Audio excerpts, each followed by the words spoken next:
Good morning, Taiwan, and thank you for joining us this Friday. I am Louisa here to keep you informed and entertained. 欢迎收看 Louisa 报报，每天给你最新最有趣的新闻。The downpours are bringing more misery to the residents in New Zealand's South Island, causing severe flooding and land movement. Hundreds of people are unable to return home, with flood waters washing over roads and bridges. New Zealand 发生了严重的水灾，冲毁了道路跟桥梁，造成数百人撤离家园。Heavy rain caused flooding and landslides in New Zealand's South Island. A state of emergency was declared after 420 millimeters of rain fell in 24 hours, bringing streams of mud and water into towns, leaving a trail of destruction. Hundreds of people were evacuated from around the region after police feared hillsides may collapse. We drove back up the road and here were logs and brown water coming down the road to meet us. Travel in the area was almost impossible after a landslide on a highway completely washed away a section of road, severing a major link between towns. Authorities say the road will take many days or possibly weeks to repair. And in India's West Bengal state, 146 people from 12 villages have died so far from consuming toxic homebrew alcohol. With many still in the hospital, the death toll may go up even more. 印度传出喝死酒造成的集体中毒事件，已经有146人死亡，另外还有100多人在医院接受治疗。 At least 146 people are reported to have been killed after consuming toxic alcohol in India's West Bengal state. Residents of 12 villages in the South 24 Parganas district drank the locally brewed liquor on Tuesday evening. Despite falling ill, many people chose to stay at home, fearing police may take action against them if they went to hospital.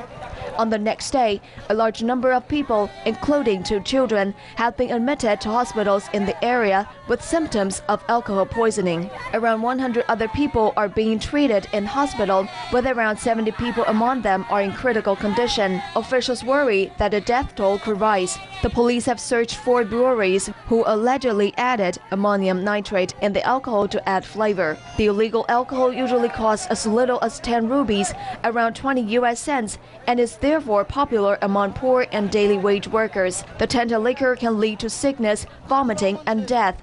More than 147 people in India have died after drinking toxic alcohol since 2009. And with the flag being lowered in Baghdad, the American soldiers are finally leaving the battlefield and going home, marking a formal end to the war in Iraq after 9 years. 美国宣布正式结束美军在伊拉克的任务，也结束9年的战争。 The Echo base in Diwaniyah, southern Iraq, is now under the full control of the Iraqi security forces. Almost all U.S. forces are due to leave the country by the end of this year when a bilateral security pact expires. One U.S. colonel said there will be security challenges ahead. I think there will continue to be challenges with the security situation, just like there are now. And I think with the support of the people and the government, that the Iraqi army, Iraqi police will work through it and everything will be for the better. U.S. officials had asked for 3,000 troops to stay in Iraq, but talks fell apart over the issue of immunity. A small contingent of under 200 troops will be attached to the U.S. embassy.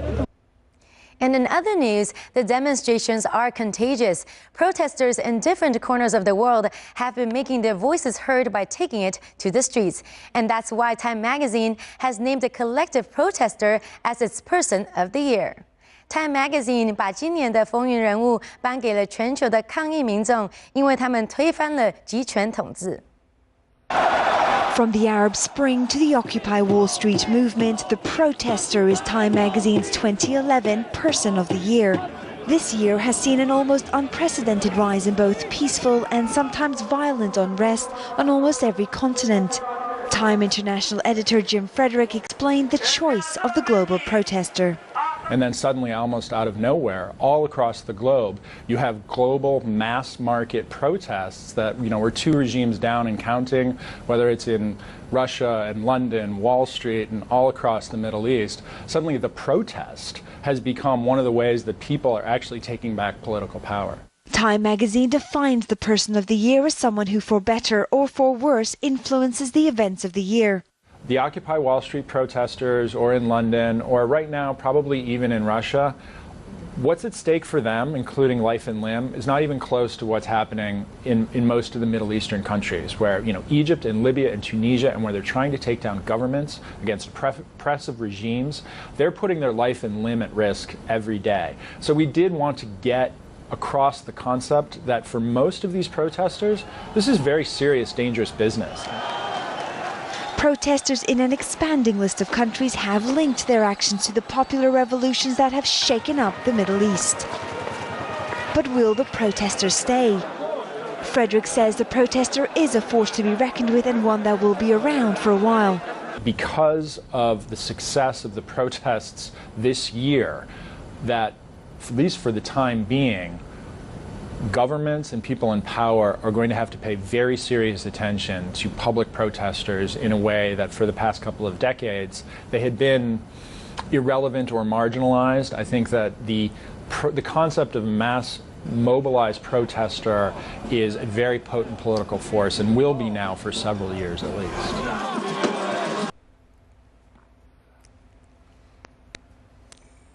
And one cat in Europe by the name of Tommaso has pockets so deep that he will have some problems spending it.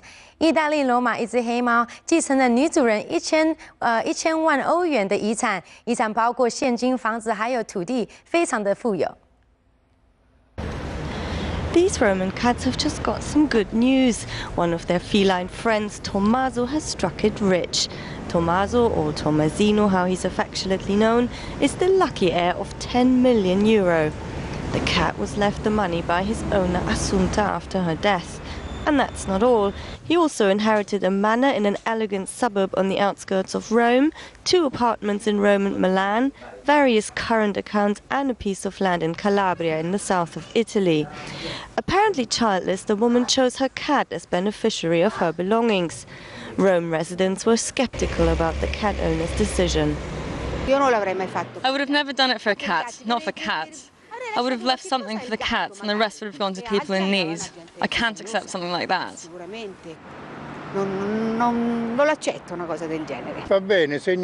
Evidently, her neighbours weren't very nice. At least the cat probably deserves it. Just what Tommasino's going to do with money and property is unknown. For the moment, he's keeping a low profile, avoiding all the publicity. And now to entertainment news. Hollywood actor George Clooney is putting his considerate star power into use by keeping the ladies smiling and the money coming. Clooney made a stop in Sydney to speak to a crowd of business executives, mostly women, about his humanitarian efforts, which included bringing Sudan's issues to the world's attention by capturing images through a satellite. 好莱坞明星 George Clooney 除了演戏当导演之外，另外的工作就是帮助 Sudan 的民众。最近他到了澳洲演讲，为他的 charity 募款。 Actor George Clooney is doing global outreach for a cause he's long been passionate about, for the plight of refugees in the Darfur region of Sudan, just right before the Oscar nomination next Thursday. Clooney visited Sydney earlier this week to give a speech and donate his appearance fee to the satellite company, which is supported by his organization, Not on Our Watch, to monitor activity on the Sudanese border. Not on Our Watch is founded by Clooney, along with his celeb friends, including Matt Damon, Brad Pitt, and Don Cheadle, in a bid to bring global attention and resources towards putting an end to mass atrocities around the world. The organization has been engaged in international advocacy and providing humanitarian assistance in countries such as Sudan, Burma, and Zimbabwe. You know, I've got a satellite in the air over the border in Sudan where a lot of bad things have happened, and we're just trying to keep it financed, basically. And so you get speaking fees when you show up at some of these things. I do 3 or 4 of them a year, and the idea is to use the money to try and keep. It costs a couple $1 million to keep the satellites up in the air. So my job basically is to keep it up there whatever way we can. Clooney has never been shy about using his star power to do the greater good. A lot of my friends have done it, have been doing it for a long period of time. I knew that I needed to be very specific and understand one issue really well, so I had to immerse myself and learn about it. And I've had some luck, and of course I'm often wrong, because that's what happens when you work in other people's playgrounds. But you try, you do the best you can, and that's what I've been doing for a few years now.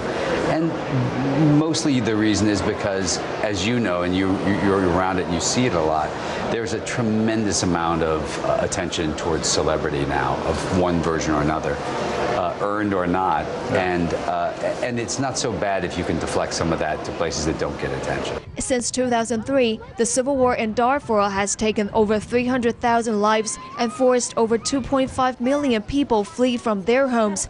The United Nations has called the situation in Darfur the world's worst humanitarian disaster.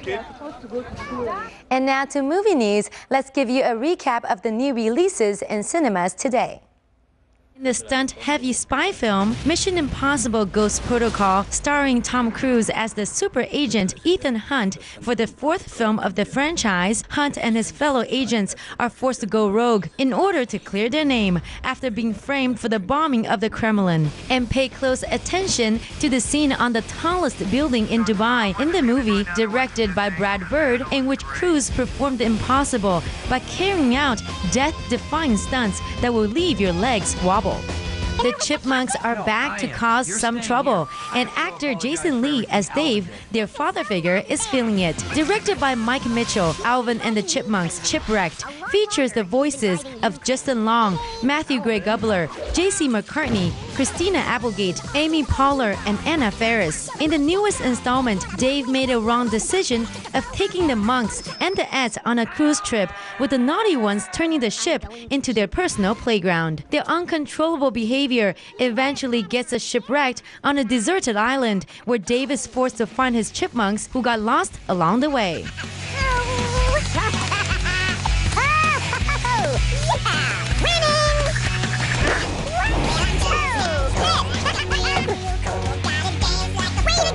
Put together by 20 local Taiwanese directors, including Wu Nianzhen, Hou Xiaoxian, and Wei Desen, 10+10 consists of 20 short stories of different genres. The filmmakers take the viewers on a journey to witness the changes and explore the cultures of Taiwan.